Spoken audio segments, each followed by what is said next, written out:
jumpa lagi sahabat ternak Indonesia. Kali ini saya berada di lahan pakan hijauan.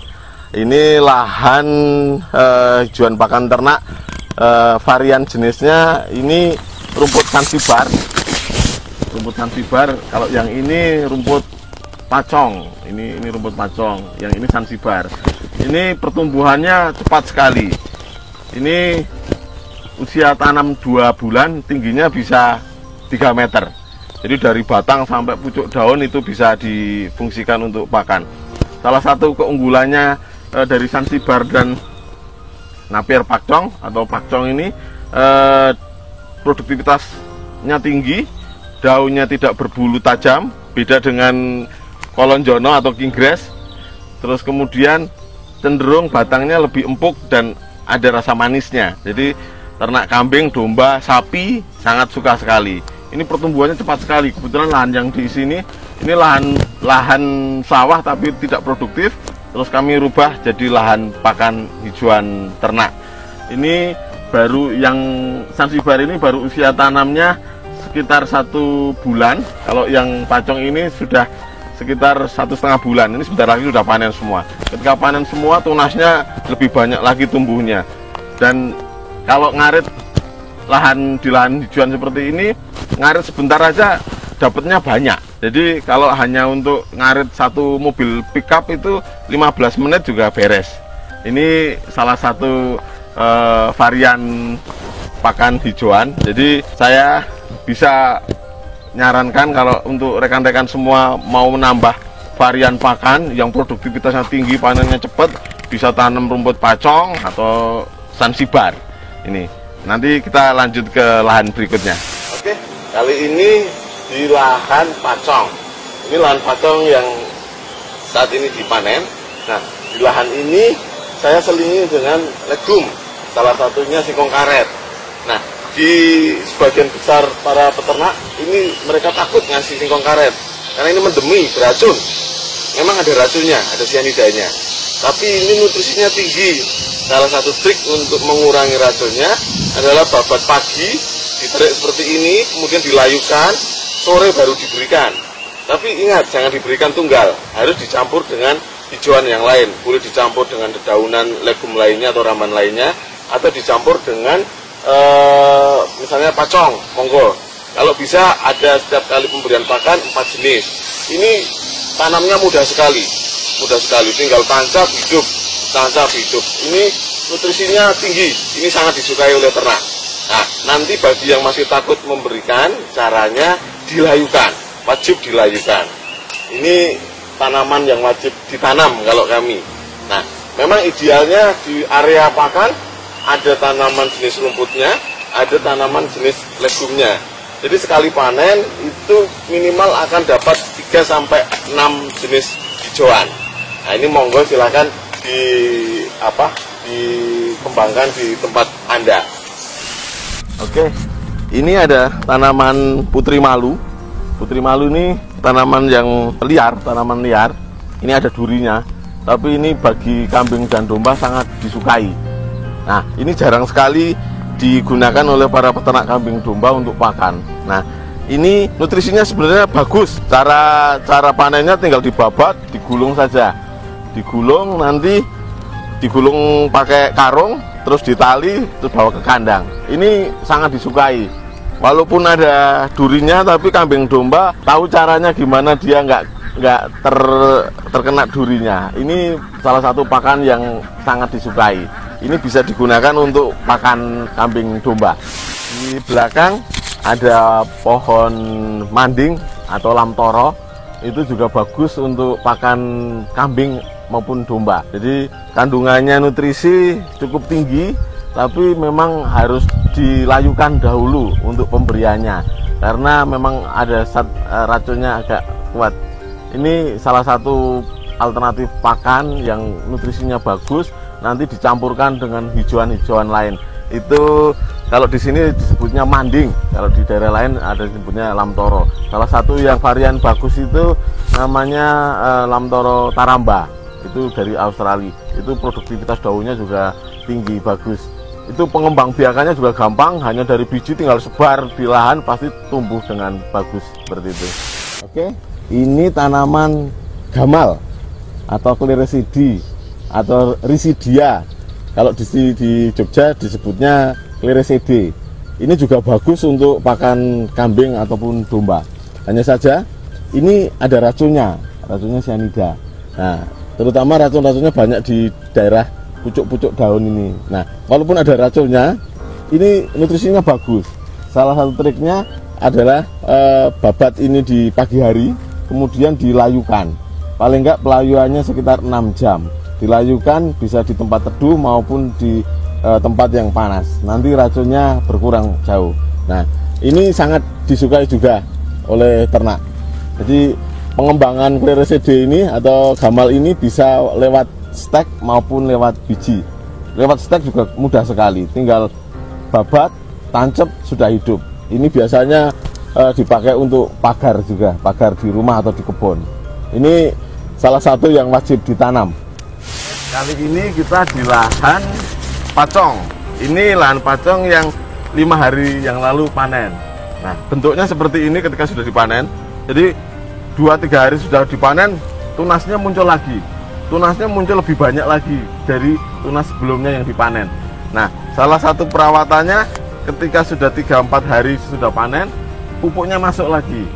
Kami sarankan penggunaan pupuknya adalah pupuk alamiah, pupuk kandang atau kompos. Dikasih sebanyak-banyaknya, enggak masalah. Terus kemudian kita perhatikan untuk airnya. Airnya jangan sampai tergenang dan jangan sampai kekurangan air.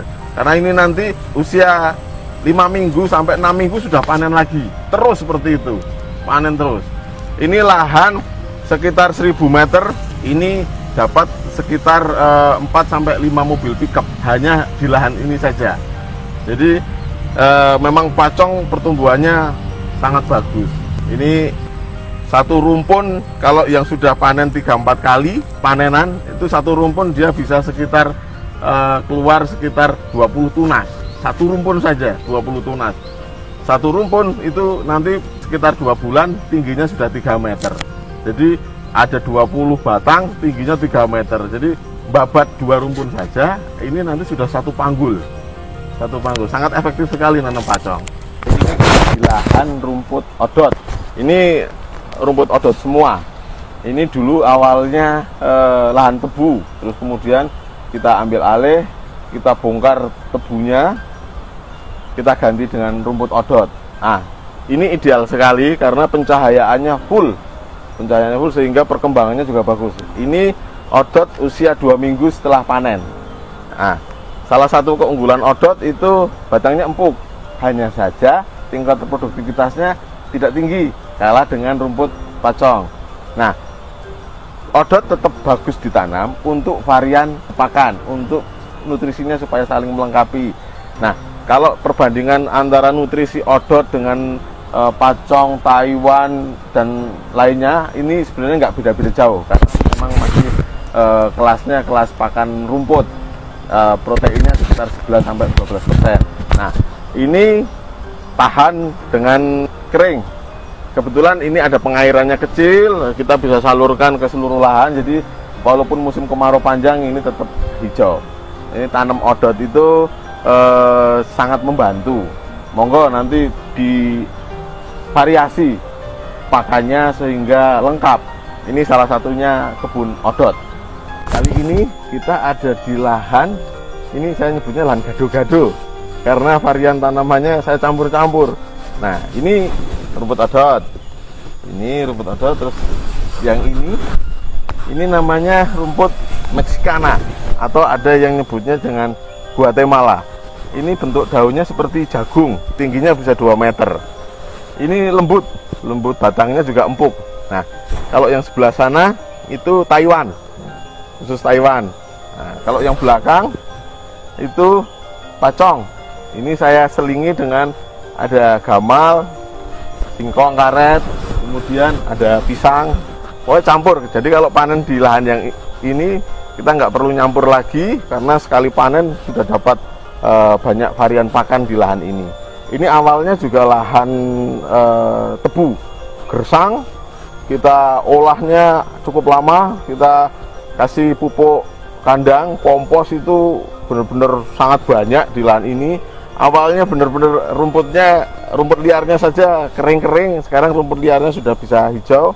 Rumput yang khusus ditanam untuk pakan pun sudah hasilnya baik. Salah satu kuncinya yaitu dengan penggunaan pupuk kandang. Pupuk kandang dan sisaan-sisaan pakan hijauan.